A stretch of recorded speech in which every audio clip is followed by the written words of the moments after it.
300 apex predators vanished into a sudden, suffocating silence. The fragrance of vintage champagne and heavy musk soured instantly. It became the sharp, metallic tang of collective shock.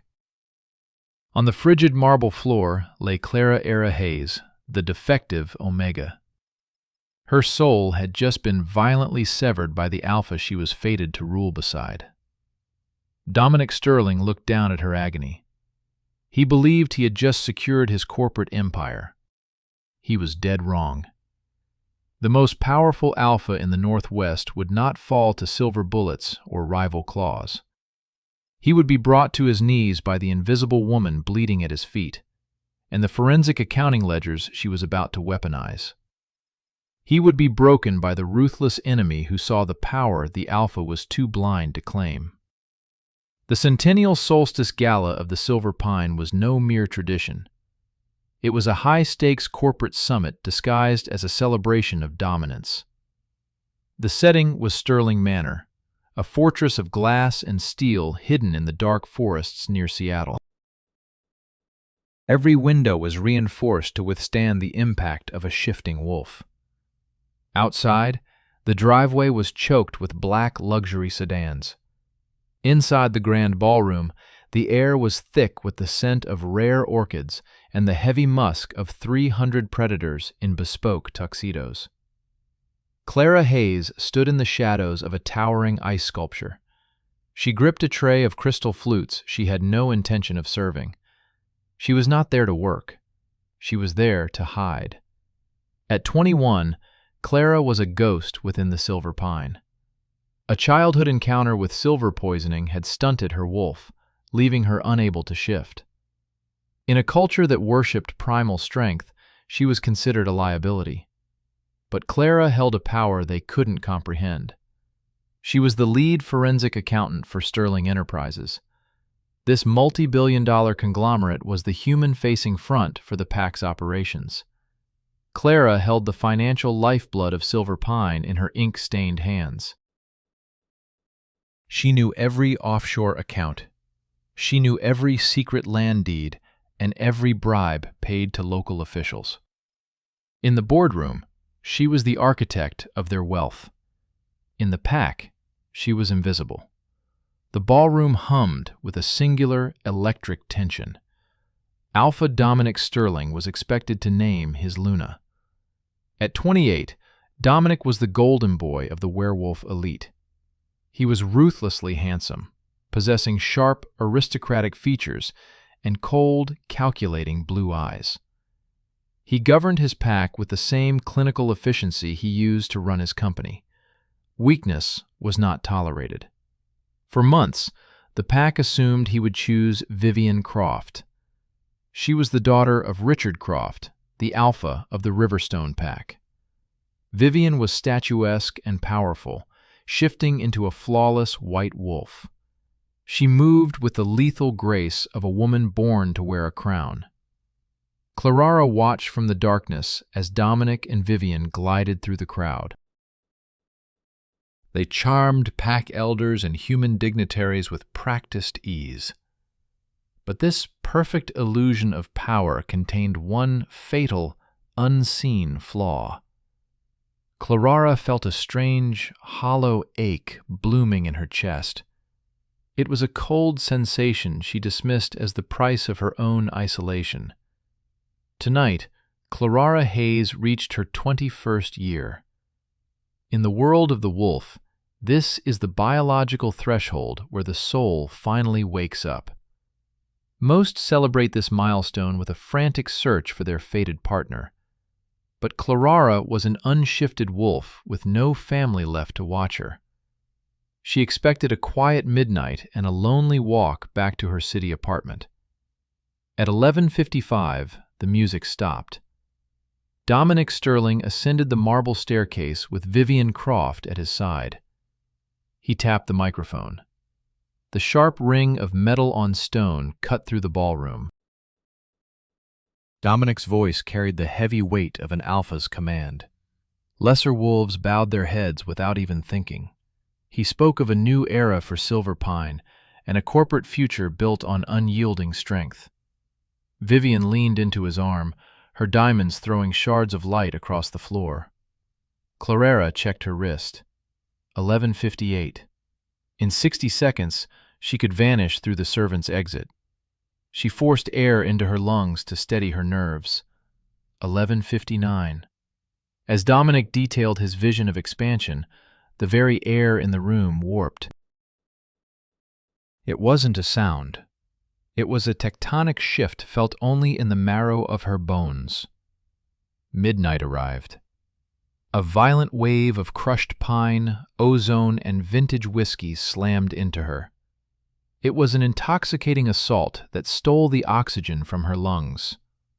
Clarera gasped. The silver tray slipped from her numb fingers. Crystal flutes met the marble floor with a scream of breaking glass. 300 guests turned toward the shadows, but Clarera saw nothing but him. Her heart hammered a rhythm dictated by an ancient power. Her wolf, silent for a decade, clawed at her mind with a single deafening word: mate. She looked up. Her hazel eyes locked onto the man at the podium. Dominic Sterling had fallen silent. His knuckles were white against the mahogany, the wood groaning and splintering under his grip. His chest heaved. The moon goddess does not strike just one side of the bond. The scent of fated mates is a tether that pulls from both ends. Dominic inhaled a fragrance that shouldn't exist in a ballroom. Vanilla, rain, and the dry dust of old parchment. It was a scent designed by destiny to bring an empire to its knees.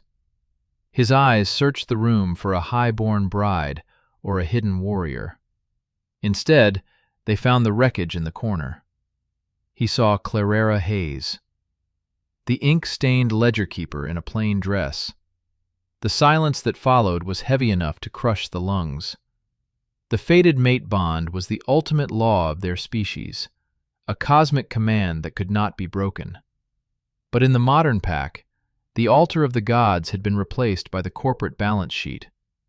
Dominic Sterling looked at Clarera Hayes, and for a split second, biological awe flickered in his eyes. Then it died. In its place rose a cold, calculating horror. Clara moved without conscious thought. The bond was a physical weight, a gravitational tide dragging her across the ballroom toward the stairs, toward him. Her breathing was a ragged mess. The years of childhood illness and the shame of being defective felt like a fading dream. The moon goddess hadn't abandoned her. She had been waiting for the alpha. Quote 1. She breathed into the suffocating silence. On the landing above, Vivian Croft's expression twisted into a sharp sneer. She measured the threat instantly. Vivian leaned close, her words a venomous hiss in Dominic's ear. She told him to fix it now.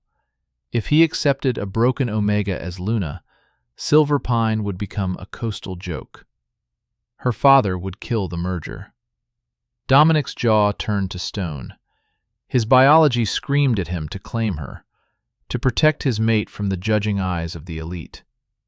He had 5 seconds to choose between his soul and his empire. But Dominic was a man of power, and power, in the werewolf world, is built on the foundation of fear. How could he lead predators with an unshifted girl at his side? Clarera stood trembling in the center of the room. She was vibrating with the agonizing need for his touch. Dominic made his choice. The CEO murdered the wolf. He stood tall, letting his alpha aura explode outward like a physical blow. It was a heavy, crushing force that drove every wolf in the room to their knees. Clarera, already fragile, collapsed onto the hard marble. __quote _2__, Dominic said. His voice was flat and cold. It wasn't the sound of a mate finding his equal. It was the sound of an executioner reading a sentence. He told her she was delusional. He said the bond she claimed served no purpose for the pack. Clara looked up through a blur of tears. She told him he felt it. She knew he did. "What I feel," Dominic snarled, his voice carrying to every rival and dignitary in the hall, "is the moon goddess making a grave error." He told her Aluna must be a shield and a mother to her people. Clara was an unshifted liability, a girl who could not fight and could not lead. To him, she was nothing more than an ink-stained ledger keeper. A cruel wave of laughter broke from Vivian's entourage. Clara's heart missed a beat. The invisible cord between their souls began to burn. It was a searing, white-hot torture. She begged him, clutching her chest as the denial turned into physical agony. Rejection of a fated mate is more than a heartbreak. It is the literal tearing of the soul from the body. "I am the Alpha of Silver Pine," Dominic stated, his eyes turning to flint as he looked down at her. "I refuse to kneel before a destiny that offers only frailty. I choose the legacy of my pack over a flawed biological whim." He projected his voice, calling upon the archaic, terrifying rituals of the severance. These syllables were relics, buried by time and forbidden in polite company. "I, Alpha Dominic Sterling, cast you out, Clara Hayes, and reject our bond as fated mates. I deny your claim upon my spirit, your shadow at my side, and your ghost in my lineage. You are cut from me, now and until the end." The final syllable hit like a physical blow. Inside Clara's chest, something fundamental didn't just break. It detonated. A sound escaped her that wasn't human. A raw, jagged scream as the metaphysical thread was violently shorn. She crumpled, a broken thing on the cold stone, curling into herself. Blood, dark and hot, began to map the white marble beneath her. Within her, the wolf didn't just retreat. It fled into a silent, icy grave. The ballroom stood frozen in a moment of collective, voyeuristic horror. Some turned their eyes away, heavy with a shame they couldn't name. Others leaned into the cruelty, nodding at the cold logic of their leader. Vivian Croft stepped into the vacuum, her hands claiming Dominic with a proprietary grip. "As I was saying," Dominic spoke, his tone as flat as a blade. He was utterly indifferent to the woman dying 20 feet away. "Tonight, I present my chosen partner and the future Luna of Silverpine, Vivian Croft." The response was a stutter of hands, then a roar of approval. The pack was choosing survival over empathy. Clara felt the air turn to glass in her throat. Darkness bled into the corners of her sight. Her heart, unable to process the cosmic weight of the rejection, began to fail. She welcomed the end. She wanted the shame to stop. But the universe has a brutal sense of irony. The celebration was suddenly smothered. The air grew thin, the temperature plunging until frost bloomed across the heavy crystal chandeliers. The massive mahogany doors didn't swing open. They were hammered back, their brass hinges screaming under the strain. Footsteps began to measure the silence, heavy, rhythmic, and saturated with ancient power. Through the wreckage of the silence walked Alpha Silas Blackwood. If Dominic Sterling was a creature of boardrooms, Silas Blackwood was a landslide. He was the master of Obsidian Ridge, a shadow-cloaked territory where the old ways never died. He was the ghost story Alphas told their heirs. There was a blood debt between these two houses, a war of territory that had left Silas with a permanent, jagged scar. He was only there because of a fragile, temporary solstice amnesty treaty. He stood at 6 feet 5 inches, a mountain of bone and muscle.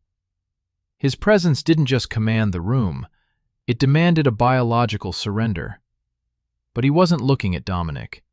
His gaze was fixed on the dying girl. The man at the threshold ignored the gala's dress code. He stood in a heavy, dark wool overcoat and a bespoke black suit, wearing an expression of pure, unadulterated menace. Silas Blackwood's eyes, a striking and unnatural amber, swept the room with predatory precision. "Dominic!" His voice was a low, gravelly rumble that made the floorboards vibrate.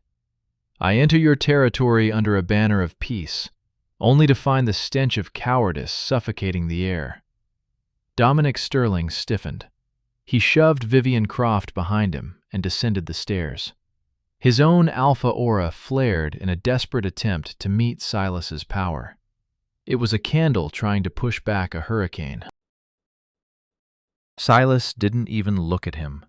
His amber gaze was locked onto the small, crumpled figure bleeding on the marble floor.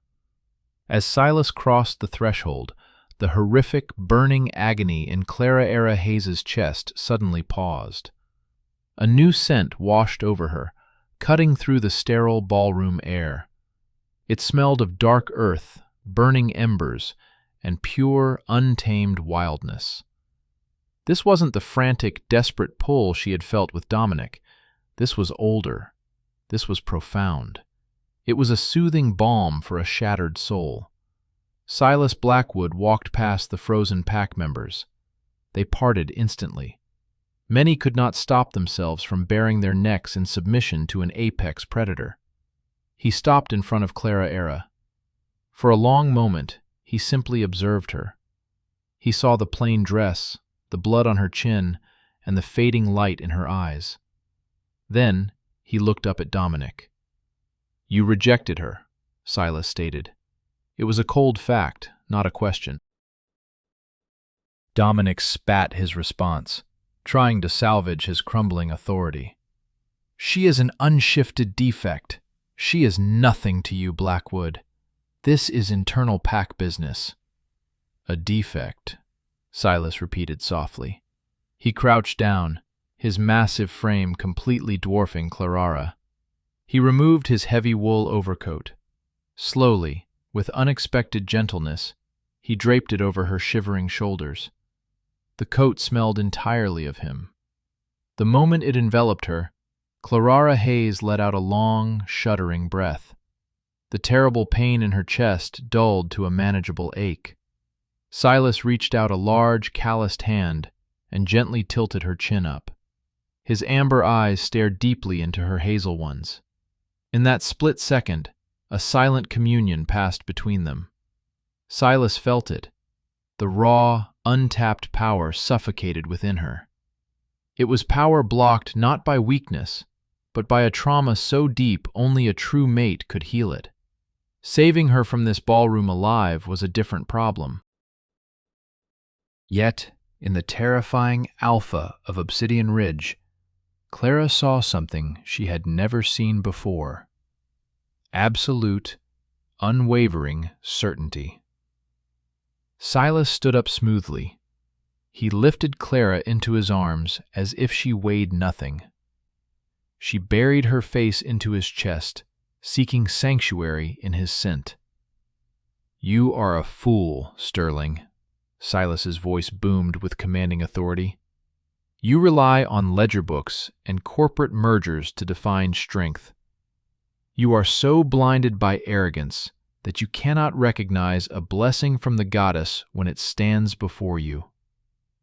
Dominic's face flushed with fury. "Put her down, Silas. She is a citizen of Silverpine. You cannot take her." Several elite guards stepped forward, eyes flashing yellow as their claws extended. Silas Blackwood did not flinch. Silas Blackwood tightened his hold on Clara Hayes. He released his alpha command. It did not just ripple through the air, it shattered it. The remaining crystal in the chandeliers groaned, then spiderwebbed with fractures. Elite guards collapsed to their knees. They gasped for air as the invisible weight of a true predator crushed the room. Silas did not just speak. His voice carried the cold weight of a closing tomb. "She is no longer of silver pine," he declared. His words echoed with a terrifying finality. She was discarded by a boy playing at a throne. But the goddess never fails. She does not let a queen fall into the dust without sending a king to reclaim her. Silas turned his lethal gaze toward Dominic Sterling. The Alpha of Silver Pine was trembling, fighting the gravity of a superior soul. "Hear me, Silver Pine," Silas roared. The sound vibrated in the floorboards. "I, Alpha Silas Blackwood of Obsidian Ridge, recognize the value you were too blind to keep. I claim Clara Hayes. She is my law. She is my shadow. She is my protection." He paused, letting the threat sink in like poison. "From this second, any threat to her is a declaration of total war. Disrespect her, and I will reduce this glass mansion to ash. I will paint the winter snow with your blood." The silence that followed was absolute. It was the silence of a graveyard. Even Vivian Croft stood paralyzed, her skin the color of bone. Silas turned on his heel. He carried Clara Hayes securely against his chest. He walked through the heavy mahogany doors, leaving the broken shell of Dominic Sterling in the ruins of his own vanity. They stepped into the freezing winter night. Clara closed her eyes. She felt the heat of the enemy Alpha through her clothes. Her old life had ended in agony. But as she heard the steady thunder of Silas's heart, she knew the real story had just begun. The heavy door of the armored Mercedes-Benz G-Wagon slammed shut. The sound was a final punctuation mark. Inside, the air smelled of expensive leather and the dark, grounding scent of Alpha Silas Blackwood. Outside, the Seattle rain lashed against the bulletproof glass. The convoy of black SUVs surged away from Sterling Manor. They merged aggressively onto Interstate 90 east toward the jagged peaks of Snoqualmie Pass. Then the trauma hit. The rejection of a fated mate is not a heartbreak. It is a biological execution.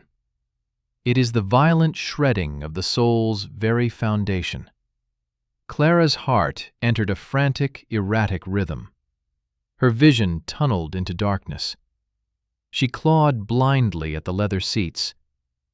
"Gideon, hit 80, Silas barked. His voice was laced with a rare, jagged edge of panic. "Get Dr. Arthur Penhaligon on the line. I want the trauma suite ready. Get the epinephrine. We are losing her." Silas did not wait for a reply.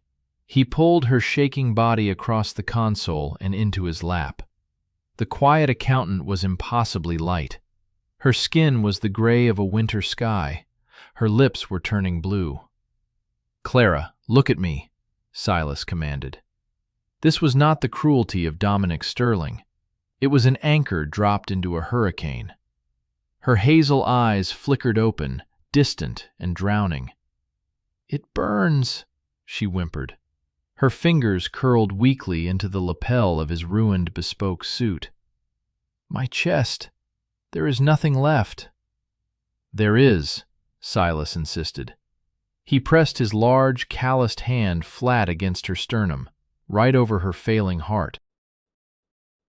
He severed the final thread. "Clara, he did not take your soul. You breathe my air now. You are in my territory." To stabilize a wolf dying from a rejected bond, an alpha of immense power could flood their system with raw vitality. It was an ancient, intimate practice. It required absolute submission from the recipient and a terrifying expenditure of energy from the alpha. Silas closed his eyes. His jaw clenched as his aura dropped its defensive shields. He pushed his own life force directly into her chest. It was a surging river of mountain pine, dark earth, and primal strength. Clara arched her back with a sudden, sharp gasp. The agonizing, white-hot void of rejection met the heavy, suffocating warmth of Silas's power. It was like pouring molten gold into a cracked porcelain vase. The searing pain faded to a dull, throbbing ache. Her breathing leveled out. The violent tremors subsided, leaving her exhausted and pliant against his broad chest. "Why?" Clara whispered. Her voice was barely audible over the hum of the G-Wagon's engine. They climbed higher into the snow-capped peaks of the Cascades. "I am unshifted. I am defective. Dominic Sterling was right. I am a liability." Silas looked down at her. His amber eyes caught the passing glow of the highway streetlights. His expression hardened. He felt a profound, simmering fury at the silver pine. "You are not defective, Clara," Silas rumbled quietly. "Silver poisoning in a pup does not destroy the wolf. It traps it.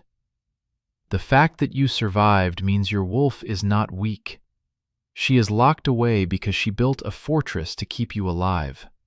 Dominic Sterling is a corporate coward who only understands assets and margins. He saw a locked door and assumed the room was empty. I do not make such amateur mistakes." Clara stared at him. Her mind struggled to process the absolute conviction in his voice. For 21 years, she had been the pack's broken glass. To the fearsome alpha of Obsidian Ridge, she was a sealed vault. As the convoy passed the summit, they began the descent into the unmapped territories of the Blackwood Manor. Clara closed her eyes for the first time in her life. She leaned against the chest of her pack's greatest enemy. She felt entirely safe. Clara awoke 3 days later in a bed that felt like a cloud. She was surrounded by the heavy, rustic architecture of Blackwood Manor. The room was massive, constructed of dark mahogany and riverstone. A roaring fire crackled in a grand hearth. Through the floor-to-ceiling windows, she saw a sprawling, snow-covered valley. It was completely untouched by human civilization. Dr. Arthur Penhaligon, an older wolf with kind eyes and a gray beard, monitored her vitals. He explained that her core temperature had stabilized. The physiological shock of the severing had passed the critical window, but the psychological healing, he noted gently, would take time. When Silas entered the room later that evening, the sheer gravity of his presence was absolute. The flames in the hearth seemed to stand at attention. Silas sat in the heavy leather armchair, draped in a dark Henley and faded denim. He lacked the curated silk of Dominic Sterling's inner circle, yet he radiated 10 times the gravity. He offered her a steaming mug of tea. "How does the fortress hold?" Silas asked. His voice was a low, comforting rumble. Clara Hayes sat up and took the cup. "It is quiet now," she admitted. "The fire has stopped burning. Thank you for everything." Silas dismissed the gratitude with a sharp wave. "You owe me nothing, Clara, but Silver Pine owes you a debt they cannot pay. My scouts report that Dominic is rushing his mating ceremony with Vivian Croft. He is sealing the merger between Sterling Enterprises and the Riverstone Pack." At the mention of the company, the fragile, broken girl vanished. In her place sat the woman who had navigated the financial labyrinth of a billion-dollar empire. The ledger keeper had returned. Her hazel eyes turned to flint. "He is rushing it because he is terrified," Clara stated flatly. Silas leaned forward, resting his elbows on his knees. His interest was visibly piqued. "Terrified of what?" "The Crofts are bringing a massive injection of capital. Clara Era met his gaze with icy, professional precision. "Because he needs the liquidity to hide a catastrophic deficit," she said. Her voice dropped into a cold cadence. "Dominic called me an ink-stained ledger keeper. He forgot that the keeper holds the keys to every secret. Silver Pine is an illusion, Silas. Sterling Enterprises is nothing but debt and mirrors." Silas's amber eyes narrowed. "Explain." "3 years ago, the liquidation began," she said.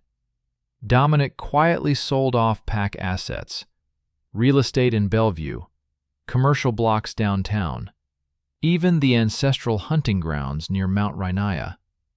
He moved the blood wealth of his people through Delaware shells and into UBS blind trusts in Zurich."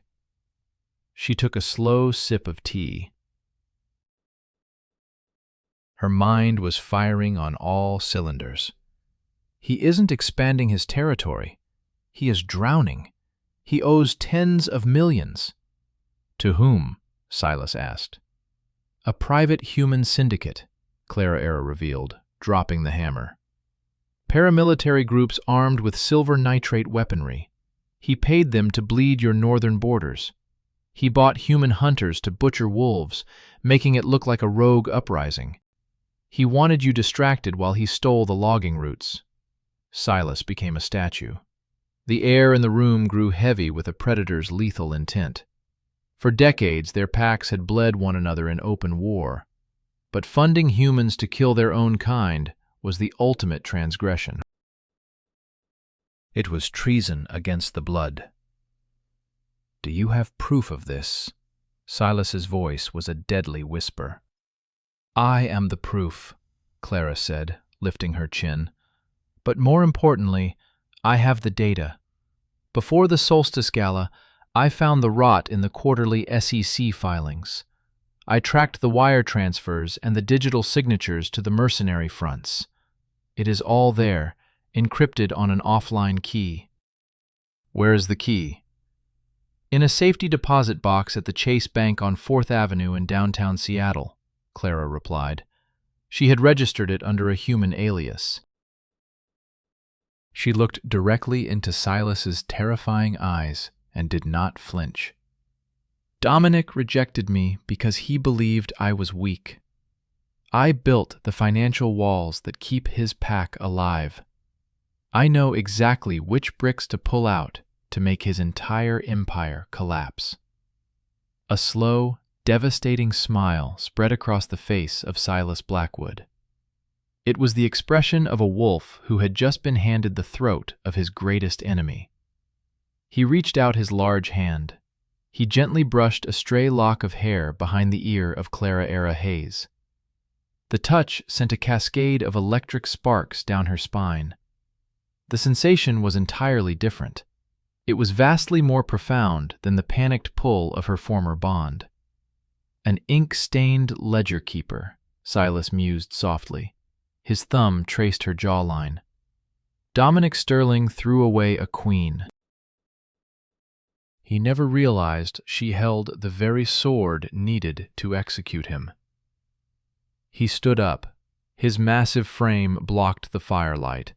He cast a protective shadow over her bed.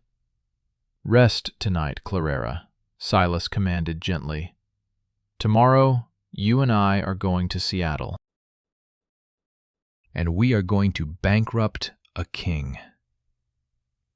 The descent from the frozen peaks of the Cascades into the gray rains of downtown Seattle felt like crossing dimensions. Silas Blackwood did not travel lightly. 2 armored black Escalades flanked their G-Wagon as they navigated the heavy traffic along 4th Avenue. Clara sat in the passenger seat. She wore a tailored charcoal trench coat provided by the staff of Silas.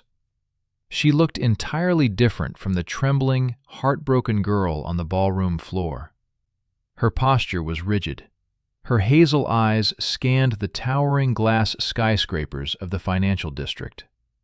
She watched with the predatory calculation of a hunter returning to familiar grounds.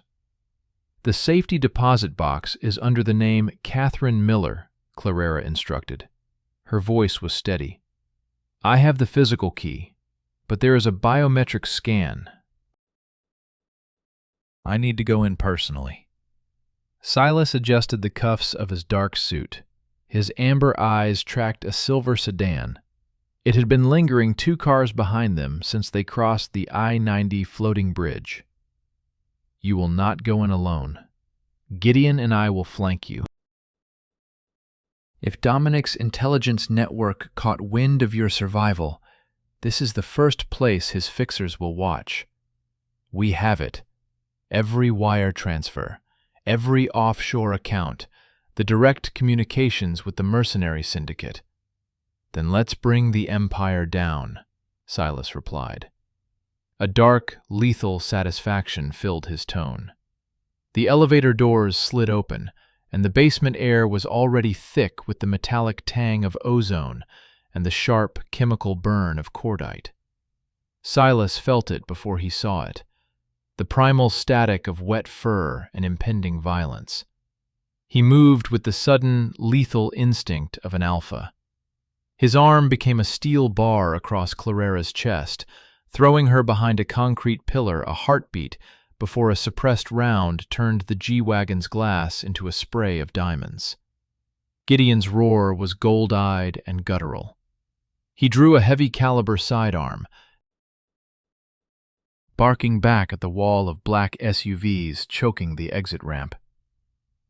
5 figures detached themselves from the shadows of the parking deck. These weren't wolves driven by bloodlust. They were professionals, draped in tactical nylon. The glint on their magazines told the story. Silver nitrate rounds. These were the ghosts Clarera had unearthed in the ledgers. Dominic hadn't just hired them for border raids. He had dispatched his silent cleaners to erase the last piece of evidence that could pull his empire down. The order was cold and surgical. Target the woman. A hail of suppressive fire began to eat away at Clarera's concrete shield. Stone chips flew like shrapnel. Silas didn't reach for a weapon. He didn't need one. A sound erupted from his throat that wasn't a growl. It was a tectonic shift. It was a bone-rattling snarl that seemed to vibrate the very foundations of the garage. In a blur of impossible physics, his human silhouette disintegrated. Where a man had stood, a nightmare now crouched. He was a night black wolf, standing shoulder-high to any human, his eyes burning with the amber heat of a dying star. He didn't run. He launched. He was a freight train of fur and fury crashing into the mercenary line. Clarera pressed her back against the cold stone, her heart a frantic bird against her ribs. The air was a toxic soup of blood and silver. Silas was a whirlwind of carnage, but even an alpha has a limit. From the stairwell, a second wave emerged, cold and calculating. A silver-loaded shotgun leveled, tracking Silas's blind spot. The realization hit Clarera with the force of a physical blow. The man who had seen the queen beneath the ink stains was about to die. Her mate was going to take a silver slug to the heart because she was too weak to move. No. The word didn't form on her lips. It shattered the darkest reaches of her psyche. For years, she believed the silver poisoning of her youth had crippled her wolf. She was wrong. The toxin hadn't been a cage. It had been a dam, holding back a reservoir of power too vast for a child to carry. As the mercenary's finger tightened on the trigger, the dam gave way. This wasn't the gentle pull of the moon. This was the raw, unadulterated heat of a woman protecting what was hers. The transformation was an explosion. Bones snapped and lengthened with a sound like dry timber breaking. Her charcoal trench coat shredded into ribbons as years of atrophy burned away in a single, agonizing second. She welcomed the pain. Just as the shotgun roared, a streak of luminescent, silver-flecked white intercepted the lead. Silas spun, blood dripping from his maw, and stopped. Standing over the broken mercenary was a creature of impossible grace. She was sleek, muscled, and coated in fur of pure, blinding white, tipped with a metallic sheen. This was no defective Omega. 10 years of suppressed lightning finally broke. The aura Clara Hayes unleashed didn't just command attention. It triggered a primal reptilian panic in every human mercenary in the room. They dropped their steel. They forgot their training. They simply trembled. Clara Hayes shook her coat, her hazel gaze finding the amber fire of Silas Blackwood. This wasn't the shallow pull of a biological mandate.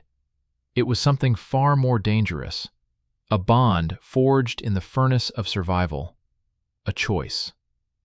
Silas Blackwood, the most feared alpha in the North, lowered his massive head.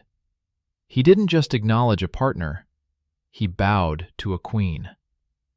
The grand atrium of Sterling Enterprises in Seattle was a cathedral of glass and polished obsidian. It was a monument to the specific, cold arrogance of modern wealth. On this night, the Silver Pine Centennial transformed the space. It became a jarring collision of a Wall Street gala and a prehistoric temple. The atmosphere was thick, a suffocating blend of expensive Tom Ford cologne and rare Mediterranean blooms. But beneath the floral notes lay the scent of 300 apex predators. They wore bespoke tuxedos and designer gowns, but the musk of the hunt lived in their pores. Dominic Sterling stood beneath a cascading arch of white roses, a midnight blue tuxedo making him look every bit the conquering monarch. Beside him, Vivian Croft glowed. Her custom Vera Wang gown was encrusted with enough diamonds to blind the crystal chandeliers above. They were the ultimate power couple, a vision of corporate and supernatural perfection. The room was a minefield of calculated alliances. In the front, the eyes of the elders glowed with ancient hunger. Scattered among them were the oblivious. Mayor Richard Higgins, 2 state senators, and a cohort from Goldman Sachs. Dominic Sterling wasn't just binding his soul tonight. He was securing a multi-billion-dollar merger with the Croft shipping empire. Elder Caldwell stepped to the marble podium, his face as weathered as the ancient parchment in his hands. He unrolled the sacred binding scroll, the weight of centuries filling the silence. His voice, amplified by the sharp acoustics of the atrium, hit like a physical weight. "We gather under the watchful eye of the moon goddess," he boomed. He spoke of the union of Dominic Sterling and Vivian Croft, a bridge between the Silver Pine and Riverstone bloodlines. "If any wolf dares challenge this leadership," the elder continued, "let them speak now or face the judgment of the goddess." The silence that followed was designed to be a formality. No one challenges an alpha in his own fortress, not when he is surrounded by his elite guard. Dominic Sterling felt the victory in his chest. He had discarded the defective archivist he once called a mate. He had buried his financial sins. He had won. The reinforced oak and steel at the atrium's heart did not merely swing wide. They disintegrated. A detonation of wood and metal shattered the security partitions, raining jagged glass upon the gathered elite. Human guests screamed. diving beneath velvet-draped tables. Every werewolf in the room dropped into a defensive crouch, their eyes ignited, gold and yellow flares in the settling dust. Two shadows emerged through the debris. Alpha Silas Blackwood did not arrive in ceremonial robes or a tuxedo. He wore a pitch-black suit tailored with the precision of a scalpel. He moved with the lethal grace of a conqueror stepping onto a fresh battlefield. His amber eyes burned with an unnatural, demonic intensity. His aura, heavy with dark pine and ozone, collapsed the lungs of every lesser wolf in the room. Some fell to their knees in involuntary submission. But the crowd's horror was not reserved for the alpha of Obsidian Ridge. It was for the woman at his side. Clara Hayes was a ghost returned to claim a throne. The hunched, invisible archivist who bled out on a gala floor was gone. In her place stood a queen. She wore liquid crimson, a gown that bled against her pale skin. Her posture was iron. Her hazel eyes were cold, calculating, and entirely devoid of fear. Most devastatingly, she was no longer muted. A newly awakened lunar aura radiated from her. It was a presence so pure it demanded the room's oxygen. I challenged the legitimacy of this leadership. Her voice sliced through the silence like a blade. Dominic Sterling looked like a polished corpse. His knuckles turned stark white against the marble podium. Clara? You're dead. His corporate mask shattered as panic set in. He ordered his guards to use lethal force. Your guards are indisposed, she countered. Her heels clicked a rhythmic death march against the marble. They are currently unconscious in a parking garage beneath the Chase Bank on 4th Avenue. She revealed his secret: human mercenaries. The room erupted. Wall Street bankers panicked while the pack elders bristled at the mention of human blades. Clara stopped 10 feet from the altar. Silas stood a half-step behind her, a mountain of latent violence. No one dared to interrupt. Clara produced a slim tablet and tapped the glass twice. The 3-story digital screens displaying the Sterling and Croft logos flickered. Then they went black. Light exploded across the hall as the screens ignited with a blinding barrage of records. Clara Hayes faced the frozen crowd. You are witnessing the true, rotting heartbeat of Silverpine, she declared. For 3 years, Alpha Dominic Sterling systematically bled his own people dry. He sold off sacred lands near Mount Rainiah. He emptied the communal pension funds. He gambled the pack's future on high-risk shadow market derivatives. Lies! Dominic's roar cracked with sudden, sharp desperation. She is a rejected defect. Kill the power. Shut it down. Clara's voice stayed ice-cold. It was a rhythmic contrast to the Alpha's collapsing sanity. She gestured to the monitors. These receipts trace back to a Delaware shell company called Apex Holdings, LLC. From Delaware, the stolen capital flowed into numbered blind trusts at a UBS branch in Zurich. The human investors were already frantic. Phones emerged as they whispered. Panic spread like a fever. Corruption on this scale meant Sterling Enterprises was now a hollow, worthless shell. Vivian Croft stepped back. Her eyes remained glued to the evidence of Dominic's utter ruin. Human fraud is one thing, Clara whispered. Her voice dropped into a lethal, low register. She looked at the elders. What he did with that money is high treason against our blood. A single tap on her tablet shifted the display. Encrypted emails and classified purchase orders filled the room. Dominic used those millions to fund Aegis Tactical Solutions. This was a black market syndicate of human mercenaries. He bought thousands of rounds of silver nitrate ammunition. He purchased military-grade sonic emitters and tactical strike vehicles. He paid humans to hunt and execute our brothers on the northern borders. He framed it as a natural uprising. It was a distraction. He used the chaos to steal territory from Obsidian Ridge. Elder Caldwell recoiled as if struck. His hand gripped his chest in sheer disbelief. Arming humans with silver to spill wolf blood is the ultimate sin. It is an automatic death sentence. "Is this true?" Caldwell demanded. His eyes blazed a lethal gold. "Did you fund human butchers to kill us?" Dominic was hyperventilating. The polished CEO was gone. In his place stood a cornered, panicked animal.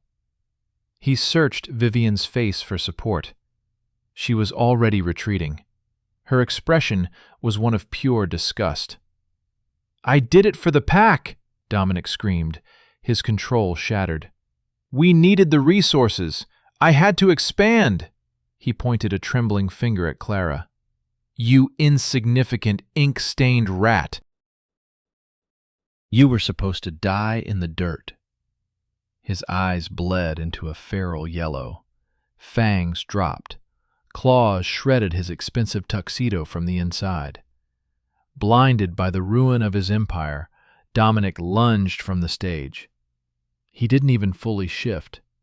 Dominic Sterling acted on raw, homicidal instinct. He lunged for Clara Hayes' throat to silence her forever. Silas Blackwood tensed his muscles, ready to intercept and destroy the Alpha. But Clara raised her hand. She did not flinch. She did not retreat behind the massive Alpha of Obsidian Ridge. As Dominic closed the distance, his claws inches from her face, she struck. She unleashed a newly awakened, fully realized aura. The spiritual pressure was breathtaking. This was not the dark, violent dominance of Silas Blackwood. It was a blinding, suffocating weight of pure lunar authority. It was the ancient metallic power of her silver-white wolf. After years of forced dormancy, it was fueled by absolute justice. It hit Dominic like a high-speed freight train. He choked. His momentum vanished instantly. The biological command of Clara's aura overrode his nervous system. His knees buckled. He crashed onto the hard marble floor at her feet. He gasped for air, unable to lift his head under the crushing weight. The entire atrium fell into a stunned, breathless silence. This was the woman Dominic had publicly humiliated. The unshifted defect had brought an alpha to his knees without throwing a single punch. "I am not defective," Clara whispered. Her voice carried clearly through the dead quiet. "And I am not your fated mate." She looked down at the broken man who had shattered her soul. "The moon goddess paired us because I alone could dismantle your rot." Silas stepped forward. His polished shoe came to rest beside Dominic's trembling hands.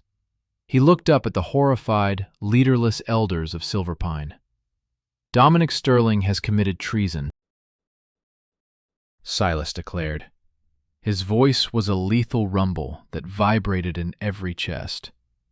"By the ancient laws, his life, his assets, and his lands are forfeit.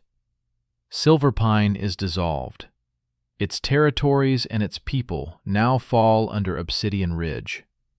Silas looked down with pure, unadulterated disgust. "Now we address the human laws you broke."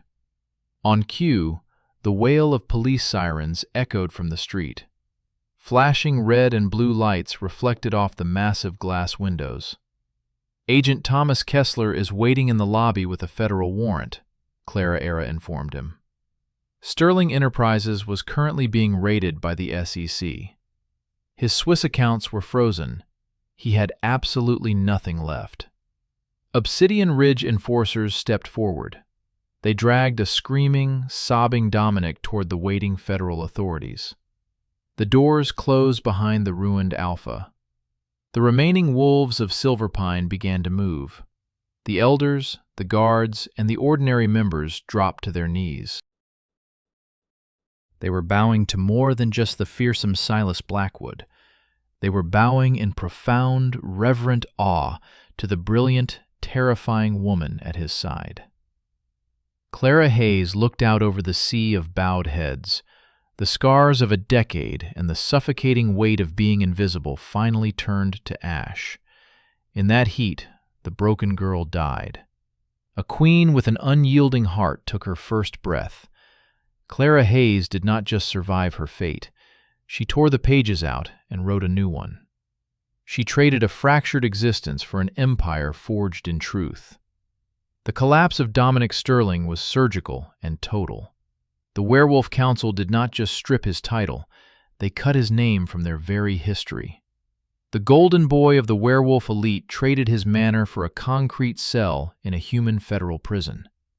Corporate fraud did what no rival pack could.